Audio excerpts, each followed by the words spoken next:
মানে আমাকে এবং রিকাকে জাস্ট রীতিমতো তাড়িয়ে দিল, মানে প্রণাম করতেও কিন্তু দেয়নি। মানে যারা ভিআইপি মানুষ। আমরা দক্ষিণেশ্বর মন্দিরে কিন্তু বহুবার গেছি, কিন্তু কালীঘাটে কিন্তু প্রথমবার আজকে কিন্তু এলাম। এবং কালীঘাটে আসার যে আমাদের এক্সপিরিয়েন্সটা কিন্তু খুব ভালো ছিল না। তার কারণটা বলবো এই ভিডিওর মধ্যে। নমস্কার বন্ধুরা, আমাদের চ্যানেলে আপনাদেরকে অনেক অনেক স্বাগত। আজকের আমরা এই ভিডিওতে কথা বলবো কালীঘাট মন্দিরকে নিয়ে, এবং কালীঘাট মন্দিরের একটা হিডেন জিনিসপত্র যেটা হয়তো অনেকে জানে না। আমরা আজকের গেছিলাম কালীঘাট মন্দির, এবং সেই মন্দিরে যখন আমরা ঢুকেছিলাম, সো সেই মুহূর্তে প্রাথমিক অবস্থায় মনে হয়েছিল যে না, মন্দিরে আমাদের অভিজ্ঞতাটা খুব ভালো হবে এবং মন্দিরে আমরা যাব, মাকে দর্শন করব, এবং সেই অনুযায়ী আমরা কিন্তু গেছিলামও। এবং সেখানে মন্দির চত্বরটা কিন্তু খুব ভালো ছিল। এবং আমরা যখন প্রথমে গেট দিয়ে ঢুকলাম, একজন কিন্তু আমাদেরকে ওই মন্দিরে মাকে দর্শন করা কিন্তু লাইনটা কোথাও গিয়ে দেখিয়ে দিল যে এই দিকে গেলে আপনারা মাকে দর্শন করতে পারবেন এবং পুজো দিতে পারবেন। তো সেই অনুযায়ী আমরা কিন্তু গেছিলাম, লাইন দিলাম। প্রায় আমরা 1 ঘন্টা 10-15 মিনিট মতো কিন্তু প্রায় লাইন দিয়েছিলাম। এবং আমরা তার সঙ্গে সঙ্গে ধূপ এবং তার সঙ্গে সঙ্গে মিষ্টি প্রসাদ সব কিছু কিন্তু মায়ের জন্য নিয়েছিলাম। নিয়ে আমরা কিন্তু লাইন দিলাম, এবং সেই লাইনে দেওয়ার পরে আস্তে আস্তে যখন লাইনটা মায়ের কাছাকাছি আমরা যখন পৌঁছে গেলাম, তখন সেখানে প্রচুর কিন্তু ভিড় ছিল এবং সবাইকে খুব সুন্দরভাবে ঢোকাচ্ছিল। বাট স্টিল যখন মায়ের মূর্তির কাছাকাছি আমরা যখন পৌঁছে গেলাম, সেখানে জাস্ট ভিড় অসম্ভব কিন্তু প্রচুর ছিল। এবং সেখানে সত্যি বলতে ভিডিও ক্যামেরা কিন্তু অন করা বা ফোনের ছবি তোলা কিন্তু একদম বারণ ছিল।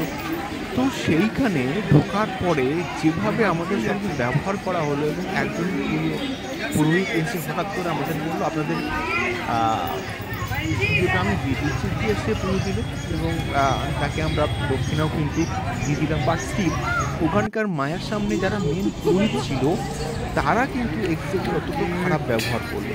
এবং যারা ভিআইপি আছে, যারা টাকা দিচ্ছে, তার বিনিময়ে পুজো করছে বা মায়ের দর্শন করছে, তাদেরকে স্পেশালি একটা প্রেফারেন্স দেওয়া হচ্ছিল। সেই প্রেফারেন্সটা দিয়ে যারা আমরা সাধারণ মানুষ, তারা যখন মায়ের কাছে এলাম, আমাদেরকে ঠেলে সরিয়ে বের করে দিলাম যে আপনারা বেরিয়ে যান, আপনারা এখান থেকে যান, এখান থেকে চলে যান। এবং এটা সত্যি বলতে একদমই কোথাও গিয়ে না গ্রহণযোগ্য বিষয়পত্র নয়। আমি ভিডিওর মধ্যে বলছি সম্পূর্ণ বিষয়টা, কালীঘাট মন্দিরে রীতিমতো কোথাও গিয়ে বিজনেস চলছে, আর কিছুই না। সত্যি বলতে কালীঘাটে আমি কিন্তু আজকের প্রথমবার এসেছি, বাট কালীঘাটে প্রথমবার এসে যে এরকম একটা এক্সপিরিয়েন্স হবে, সত্যি বলতে আমি কল্পনাও করতে পারিনি। তার কারণটা হচ্ছে মন্দিরে প্রথমত ঢুকতে গিয়ে একটা বিশাল লম্বা একটা লাইন কিন্তু ছিল।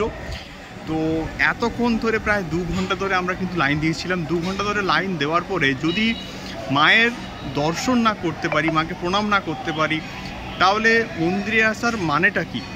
তো বিষয়টা হচ্ছে সেখানেই। এবং এখানে কালীঘাট মন্দিরে আমি আজকের বলতে বাধ্য হচ্ছি কোথাও গিয়ে রীতিমতো মানে পুরোহিতরা এখানে যেটা করা উচিত নয় সেটা এক্স্যাক্টলি কিন্তু করছে, মানে যাকে বলে এক্স্যাক্টলি বিজনেস।